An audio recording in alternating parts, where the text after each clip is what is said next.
우리 옆에 인사할까요? 만나서 반갑습니다. 자, 주님의 사랑으로 정말 사랑합니다. 오늘은 교회 이력으로 이 어버이 주일을 지킵니다. 참 어버이날만 생각하면 저는 늘 가슴이 아픕니다. 왜냐하면 부모님이 안 계시기 때문에 참 마음이 아플 때가 많은데, 가만히 생각해 보니까 제가 가장 많이 성장하면서 싸웠던 사람이 엄마 같아요. 엄마랑 시도 때도 없이 싸우고 막 그냥 도망 다니고 잡으러 다니고 막 그런 것 같습니다. 그런데 어느 할아버지 한 분이 계신데, 이분이 죽이지도 못하고 살리지도 못하는 이 왼수 덩어리 아들이 하나 있었습니다. 근데 이 아들이 그만 감옥에 가게 된 거예요. 그런데 이 할아버지가 혼자 살아가면서 이제 너무 적적하다 보니까 이 마당의 텃밭에다가 이제 토마토도 심고 또 여러 가지 채소를 심고 싶었는데, 가만히 보니까 이 땅이 너무 딱딱한 거예요. 도저히 심을 수가 없습니다. 그래서 이 할아버지가 감옥에 있는 아들에게 편지를 씁니다. 아들아, 앞마당에 내가 토마토도 심고 싶고 여러 가지 채소도 심고 싶은데 내가 힘이 없어서 땅을 팔 수가 없구나. 내가 있었으면 아무런 문제가 없을 텐데 라는 이런 배웅의 낸지였습니다. 그런데 며칠 있다가 이 감옥에서 아들이 답장을 보내왔습니다. 아버지, 우리 앞마당은 절대 파면 안 됩니다. 거기 제가 시체를 숨겨놨습니다라는 거예요. 그런데 교도소에서 이 편지를 먼저 검열하기 때문에 난리가 난 겁니다. 그래서 검열관이 이 편지를 경찰서에 신고합니다. 그 다음날 경찰관들이 출동해가지고 이 할아버지 앞마당을 모조리 다 파헤친 거예요. 마당을 파도 시체가 나오지 않는 겁니다. 얼마 후에 아들이 편지를 보내왔습니다. 아버지, 경찰이 딱딱한 마당을 다 파헤쳤으니까 이제 마당에다가 토마토를 심어도 되고 여러 채소를 심어도 됩니다. 저는 이곳에서 제가 해드릴 수 있는 게 이게 최고의 방법입니다. 아버지 사랑해요 라고 편지가 온 겁니다. 참 이 웃어야 할지 울어야 할지 모르겠지만 하여튼 여러분들의 지금 얼굴에 미소가 있는 것 같습니다. 그대로 인사합시다. 우리는 부모님 때문에 삽니다. 시작. 오늘은 이 어버이 주일입니다. 하나님께서 우리에게 부모님을 허락해 주셔서 부모와 자녀의 관계를 맺게 해 주셨습니다. 자식 없는 부부는 있을 수 있지만 부모 없는 자식은 있을 수가 없습니다.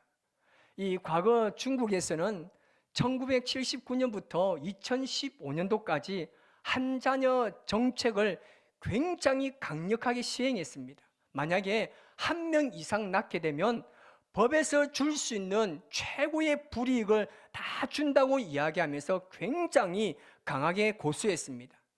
하지만 이런 정책이 바뀌어서 2016년도에는 이제 한 가정에서 두 자녀 낳도록 이 정책을 개정했습니다. 그리고 2021년도에는 한 가정에서 세 자녀까지 허용하는 정책을 내놓았습니다. 하지만 중국은 여전히 이 가정에서 한 자녀만 지금 굉장히 많이 낳고 있다고 합니다. 그 이유가 뭐냐면 자녀 한 사람을 기르는데 너무나 많은 비용이 들기 때문에 그렇습니다. 하지만 이것은 중국만의 문제가 아닙니다. 우리는 이미 이 자녀 한 명을 기르는데 얼마나 많은 비용이 들어가고 있는지 우리는 지금 경험하고 있습니다. 자녀를 낳아서 기를 수 있는 이 사회적 환경이 되지 않기 때문에 이 신혼부부들이 아이를 낳지 않습니다. 엄청난 양육비가 듭니다. 안전하지 못한 사회, 천정부지로 오르는 집값 상승 등 이런 이유와 맞물려서 자녀를 낳지 않는다고 합니다. 낳게 되면 한 명 아니면 두 명을 낳는데, 우리 시대에 이 다자녀는 세 명이었는데 요즘에는 다자녀가 두 명만 되면 된다고 합니다. 그런데 이로 인해서 이 사회적 부조리도 굉장히 많이 생기고 있습니다. 왜냐하면 이 부모들이 자녀들을 너무 과잉 보호합니다. 여러분, 지금 우리 어르신들이나 저도 마찬가지입니다. 저희들은요, 과잉보호를 받지 못해서 굉장히 외로운 시대를 보냈습니다. 그냥 막 풀어나왔습니다. 저희 집안도 형제가 5인데 공부를 그렇게 안 시킨 것 같아요. 제가 봐도요. 제가 공부에 관심도 없었고 그냥 막 자랐습니다. 그렇다고 너무 막 자란 게 아니지만 그렇게 과잉보호를 하지 않았습니다. 하지만 요즘은 자녀가 없다 보니까 이 한 명 낳아서 잘 기르다고 하다 보니까 너무나 과잉보호하는 거예요. 그래서 있는 것 없는 것, 요즘에요 초등학교 아이가요 저 여자친구한테요 명품 백을 사준대요. 저 어디 다른 나라 다른 지역에 가면요 정말 여러분 그 루 뭐 하는 거 하고 있잖아요. 이런 거 있잖아요. 거의 몇백만 원 하는 걸 준대요. 기가 안 차지 않습니까? 오죽하면 주변을 맴도는 헬리콥터맘, 자녀를 품고 다니는 캥거루맘이라는 신조어까지 생길 정도로 자녀에게 집착에 가까운 모습을 보이게 하는 것이 현실입니다. 문제는 언제까지 자녀 주변을 맴돌면서 품을 수 있느냐 하는 겁니다. 영원히 그렇게 사는 것은요 불가능합니다. 자녀가 답답해서라도 견디지 못하고 뛰쳐나갈 겁니다. 부모와 자녀 사이에 벌어지는 갈등은 사회적 문제로 불거지고 있습니다. 사실 부모는 자녀를 사랑한다고 말하지만 자녀는요 관리받는 느낌이라고 이야기합니다. 자녀는 표현한다고 생각하지만 부모는요 철저하게 자녀에게 무시당한다는 느낌을 받습니다. 여러분, 삶의 환경이 다르고 문화가 다르고 생각이 다르고 기준이 다르기 때문에 충분한 갈등이 생길 수가 있습니다. 그래서 사랑이 왜곡되고 의도는 오해되고 관계는 멀어지는 겁니다. 오늘 우리 한국 사회를 한번 보십시오. 부모는 자녀의 성공을 위해서 정말 희생하고 헌신하지만 자녀는 그 희생과 헌신을요 부담으로 느낍니다. 자녀는 자신을 이해해달라고 애쓰지만 부모는 그것을 반항으로 받아들입니다. 그래서 세대 간의 대화는 줄어들고요 결국 가정 안에는 말하지 않아도 알겠지라는 침묵과 말해도 소용없다는 포기가 자리를 잡고 있는 것입니다. 문제는 이 침묵이요 사랑을 멈추게 한다는 겁니다. 이것이 오늘 우리가 직면한 가정의 단절입니다. 가족이 여러분 무엇이길래 그렇게 사랑받고 싶고 사랑하고 싶은 가족, 그런데 가장 많은 상처를 받는 관계가 가정이 되었을까요? 가정은요 인간이 처음 만나는 공동체입니다. 가족 안에서 인간은 사랑이라는 언어를 먼저 배우고 관계라는 경험을 처음으로 경험하게 됩니다. 오늘 본문의 말씀은요 굉장히 짧고 간결하지만 굉장히 무거운 말씀입니다. 특히 모든 일에라는 표현은요 당시 그리스 로마 사회에 이 가부장적 권위의 권위를 넘어서는 그런 선언인 겁니다. 단순히 부모에게 복종하고 순종하라는 것이 아니라 주 안에서 기쁘게 되는 순종을 말하는 겁니다. 여기서 핵심은 뭐겠습니까? 주 안에라는 말입니다. 인간적인 기대와 요구를 무조건 따르라는 게 아니라 하나님 안에서 부모에게 순종하는 것이 바로 하나님을 기쁘게 한다는 사실입니다. 다시 말해서 하나님을 올바르게 믿고 따르는 것 중에 하나가 바로 부모에게 순종하는 일이라는 사실입니다. 출애굽기 20장 12절 말씀 보면 10계명 중에 제5계명을 이렇게 명시하고 있습니다. 시작.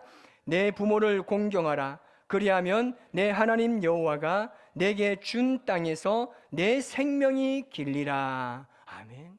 여기서요 우리가 이 땅에서 생명이 길게 살 수 있는 것은요 놀랍게도 하나님을 공경하라가 아닙니다. 부모를 공경하라는 것이 먼저 등장합니다. 왜 그랬을까요? 이것은 인간이 하나님을 직접 알기도 전에 부모님을 통해서 하나님의 성품을 경험한다는 구약적 사고에서 비롯된 겁니다. 구약의 유대교적 전통에서는 부모를 공경하는 것이 곧 하나님의 언약을 지키는 길이었습니다. 그래서 우리가 반드시 기억해야 되는 것은 뭐냐면요 부모를 공경하는 단어와 하나님을 섬기고 경외하는 단어가 똑같다라는 뜻입니다. 이 공경이라는 단어를 구약에서 히브리어로 말하면요, 카베드라는 단어가 있습니다. 이 단어의 뜻은요, 이 무겁다는 뜻입니다. 여러분, 사람의 이 장기 중에서 가장 무거운 장기가 간이라고 이야기합니다. 그런데 이 간을요, 히브리 말로 하니까 카베드라는 단어를 씁니다. 여러분, 간은 어떤 일을 합니까? 해독작용을 합니다. 단백질을 합성하고 그리고 양분을 저장하고 쓸개즙과 요소등을 생성합니다. 그래서 간은요, 인간 생존에 필수적이고 현대의학으로는 이 간이 손상되었을 경우에는 다시 메울 수 있는 방법이 없다고 합니다. 그래서 간 이식 방법이 밖에 없는 거예요. 그래서 간이 생명의 필수적인 기관인 것처럼 부모님도 인생에서 중요한 위치를 차지하고 있다는 사실입니다. 그래서 우리가 건강을 지키기 위해서 간을 귀하게 여기듯이 부모님을 무겁게 여기고 존중하라는 의미가 담겨 있습니다.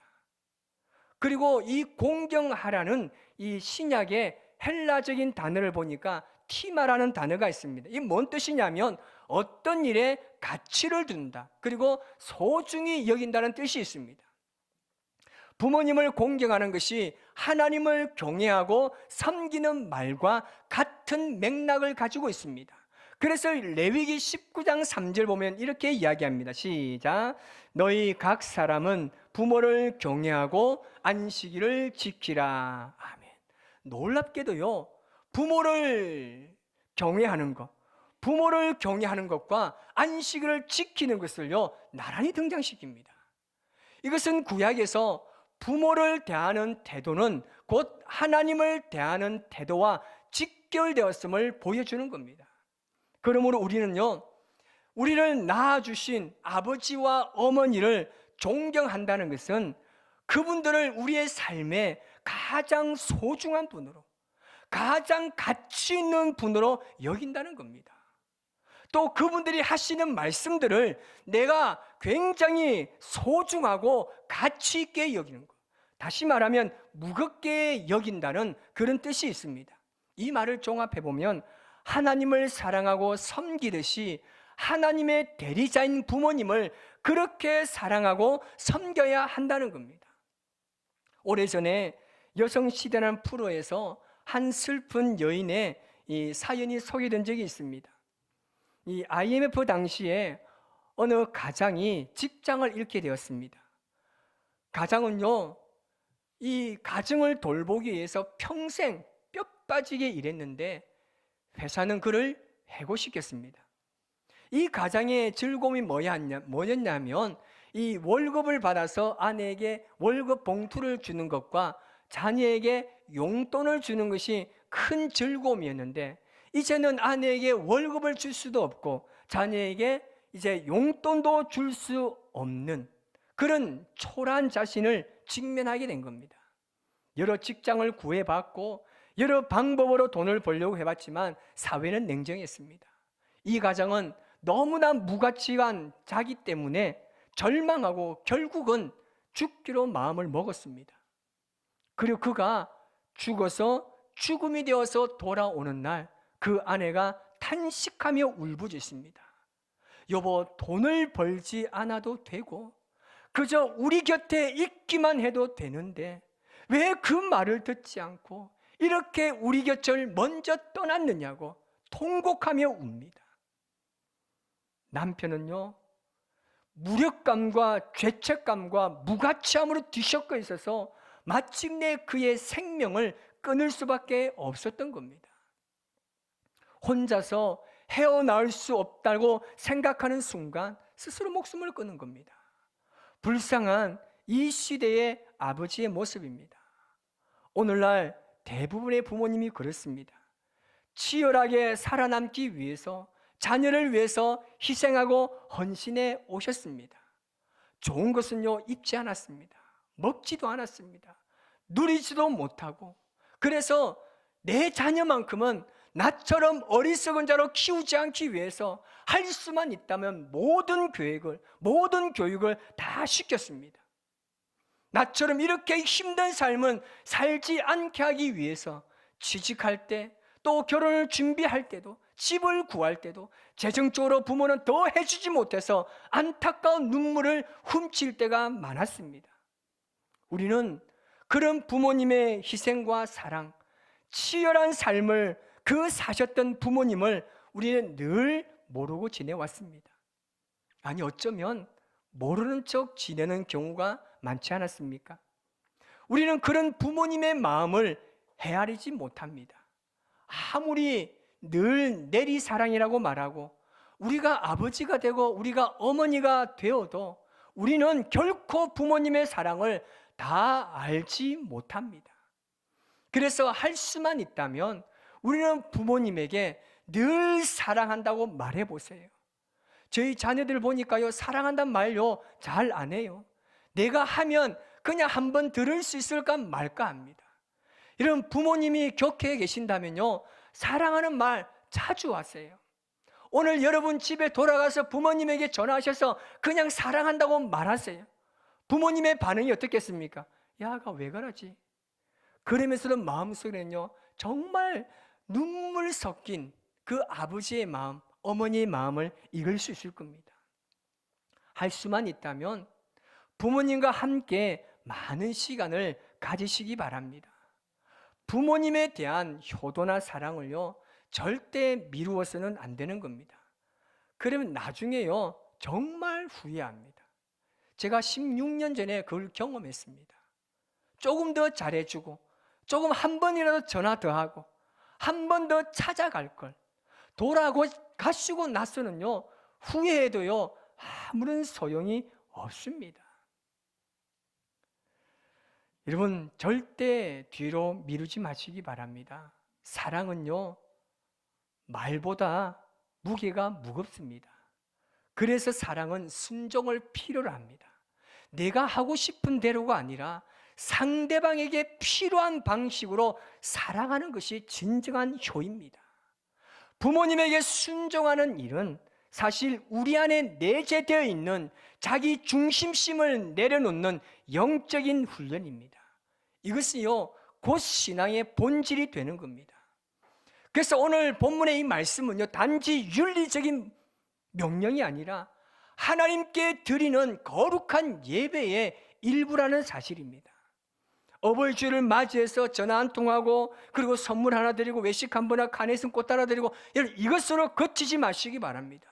그분들이 인생에 우리에게 남긴 흔적들을 기억하며 하나님을 경외하고 섬기는 삶으로 그 사랑을 이어가는 삶을 살아가시기를 주님의 이름으로 축복합니다.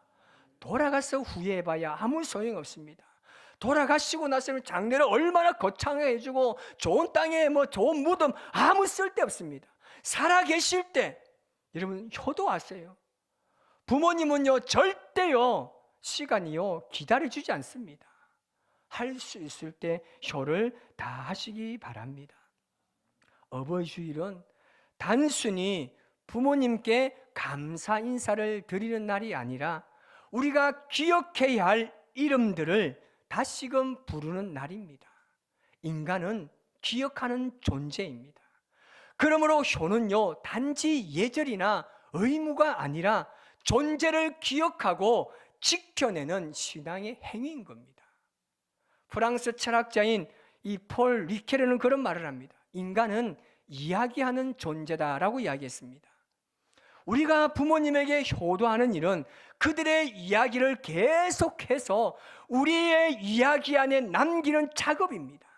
다시 말하면 효는요 기억을 위한 신앙적인 스토리텔링이라는 말입니다. 여러분 사랑은요 어디에서부터 시작되는 줄 아십니까? 마음에서부터 시작됩니다. 오늘 골로새서 3장 23절 이렇게 말합니다. 우리 같이 읽습니다.